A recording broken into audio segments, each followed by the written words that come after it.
No jasný. Minule vlastně, včera. Dobrý večer! Tak vy nechcete toho zlýho. Jo, tady to všechno. Počkej.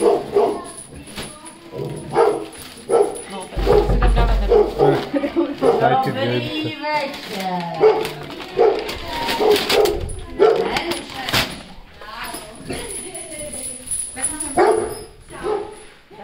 Aj, tady už jsou slzy, asi ví. Dobrý večer, Vašku, ticho tam!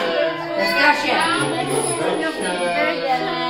Na záda, ať tě nerozčule tolik, jo, Vašek? Tak se podíváme do své kohouzelné knihy Jiříchu. Co pak to tady máme za dětičky, ale tady mi to je nějaký pomyslný. Tady No to je, my se Ale Mikuláši, my sem chodíme přeci každý. Přesně. No tak má hlava stará, děravá. Takže tady se určitě nachází, ne? Jo. Darko, Jo, Nikolas a Kačenka. Schovává trošku. Tak se nejdřív podíváme na tu Kačenku. Kačenko. Ty se občas hádáš s bráškou, že jo? Přetahujete se o ty hračky. Mu napít šárku. A pak se vztekáš. Pojď se k nám do pekla. A někdy ráno taky nechceš vstávat do školy, že jo? Už to je lepší být. Do školky teda.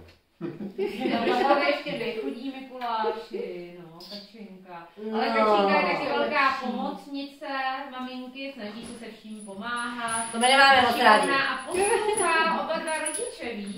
A krásně tančí a zpívá a je hodná a má spoustu kamarádů. To je krásné. Poslouchat to rádi nemáme. My neposloucháme v pekle. No a pak tady máme toho Nikolase. Jo. To je on. Tak jo, ten občas pěkně zlobí svoji sestřičku, že jo? Nechce jí něco půjčit a rozpláčej. No tak toho berem. Ne. Ve škole se taky někdy nesoustředí a pak neví, co má dělat. Co to je škola, to ani neznám. Občas taky neposlouchá maminku. Aj. No. Ale zase, čerty, abyste věděli, Musí tam být určitě i nějaké má tam pěkné, něco dobré pěkného. stránky. A dobrý, to nemáme rádi. Hodný a kamarádský, mamince pomáhá doma. Jo, a Můžeš pomáhat nám. Poslední a strana. nákupy, Můžu na a to. taky tady zase na stavbě domečků, což je dost důležité, no. A ve škole má skoro samé jedničku. A taky je hodně kamarádů. A školu to neznáme. To zní nějak prostě. No a už se dostáváme k Darkovi. Daroušek. Ten se schovává. Ach jo, Darku. Ty jsi jako docela velký šikul a krásně umíš vyprávět. Jo, ten je šikovný. Rád taky sportuješ, ale měli bychom zapracovat na tom, že jsi občas někdy ukňouraný. U nás můžeš kňourat tak Stekáš se stekání, a občas se taky hádáš s bratříčkem, že jo? Hele, u nás my se stekáme a dupeme a válíme se po zemi. Neboj se. No. On teď nenechá. A Ale Daneček. já třeba vím, že hraje s tačkou šachy, no. Jo. Jo, Tady on je koukám, že jsou šikovný, tady teda. šikovný hraje s tačkou šachy, no a to zase na to bys mohl hrát šachy, Mikuláši, na to musíš mít něco v A už jsi ho hlavě. někdy porazil taky? Jo. Jo. Už jsi vyhrál nad tačkou? Hele, umíš mariáš? Mariáš umíš? Ne. Tak zapracuj na mariáš, jo? To se radši neuč. To bys Jo? mohl učit potom v pekle u nich, víš. No my máme rádi, když už přijdou zaučený. Já to neumím moc vysvětlovat. No a pak tady máme toho nejstaršího, Danečka. A Tam ten už si myslím, že už dávno propadl peklu, to je takový pošlani jsem ho chtěl vzít. bordelář. A občas taky neposlouchá a nedělá si své povinnosti. Tak pojď už rovnou. Díky. Tě chcem? A taky se hádáš občas s tím bráškou, že jo? Bráko, můžeme ho vzít? Může ho vzít? Ne. My nedáme Danečku. Ale my bychom ho chtěli. Ne. No ale je šikovný ve škole a pomáhá mamince s vařením a zkouší i sám vymyslet různé recepty. Tak to ti bereme, my máme rádi, ty co mě vařit. Ne, nechci vařit. To teda málo který kluk v svém věku umí vymýšlet Co? nějaký recept. To člověk musí být hodně šikovný a kreativní na to, aby to uměl. No tak, Máš velký obdiv. co, nemohli bychom si ho vzít. Ale já ti nevím. Ne. Co myslíš, už jsme tady byli tolikrát. Co myslíte, maminky, teda? Já myslím, že Jo. Docela, no, právě. tak jestli jim máme něco přinést, nějaký dáreček, tak my bychom rádi slyšeli nějakou básničku nebo písničku. Ano, ano. A taky slyš, že to zlepší. To teda taky. Tak možná nejdřív slíbí, že to zlepší, že? A potom od nás něco můžou dostat. Ano, pak se podíváme do tyhle Ta se nějak lepí. Jo, To je kladce. Ruku na to.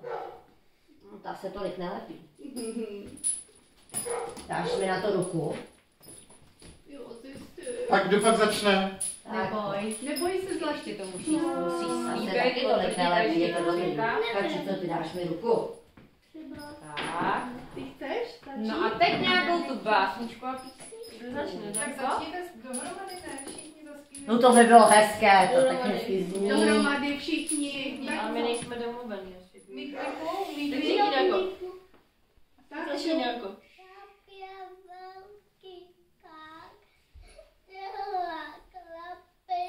No, to je krásný.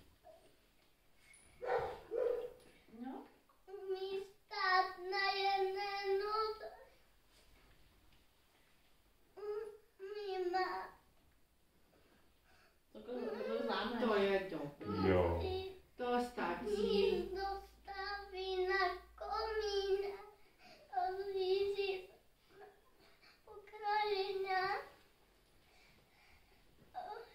To stačí. Stačí, netrapte ho už. U rybníčka. A ty to krásně. Mamka má skoro zlomenou, ale byla moc hezká. Krásně jsi to zvládl. A co pak tam ta princezna třeba? Kačenko, Já pane. se stačenko zpívá. Tak pojď. Co budete zpívat? Tak šup, pane, utíkejte, Kačenko. A rychle. Co zaspíváte spolu? Míku, tak... A já mám ji taky, jo? Tak ale No mamka může taky zpívat, no. Honem. Třeba taky něco dostane.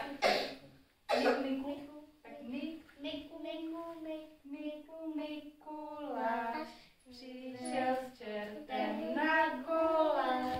Mikuláš. Mikuláš, přinesl nám zimní čas. Ten guláš máte kde? Zase Mikuláš něco o tobě, vy? Kde máte ten guláš? Ty svařil. A co ty? Nějaký nový recept? Ještě budu vymyslet. Ještě děláme recept nějaký novej, uděláme ve středu. No a něco nám zaspíváš nebo řekneš? Jak si ho zpívat? Nebo zarepuješ? Tak bude asi těch Mikuláše, Tak to já pojď. se ráda. Mikuláš, přišel s čertem na guláš. Guláš. Mikuláš, přinesl nám dobrý čas. Dobrý a zimní. Ah. krásný. Tak, ale. Myslím, že opravdu se No, nám... vydrž, Andělku, já si to ještě tady pojistím. Tady jsou čertovské zápaly. Dám je všechny mamce. Za každýho jedna. Jak se zapálí, přijdou moji kamarádi, no a odnesou si to. A to radši je jsou teda zápal. obrovský velký čerti. Takže pozor. Se svítícíma očima. S takovýhlema rohama. Tanky. Přesně. Jo, jo.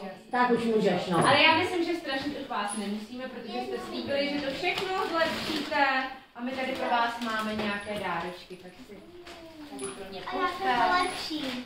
No to rádi slyšíme. Ale já pořád doufám, že základ ještě dneska šetne. Ne. Já přiletím s Už jedna. Takže si to všechno hezky užijte. Tak, a pojďte se s Přejeme námi vám vyfotit ještě. Vyfotit. Tak pojď ke mně, nebo... Pojďte k nám. Ty statečný můžou jít k centru. Já No, se pojď, začne, jo. Tak pojď. Jo, jo.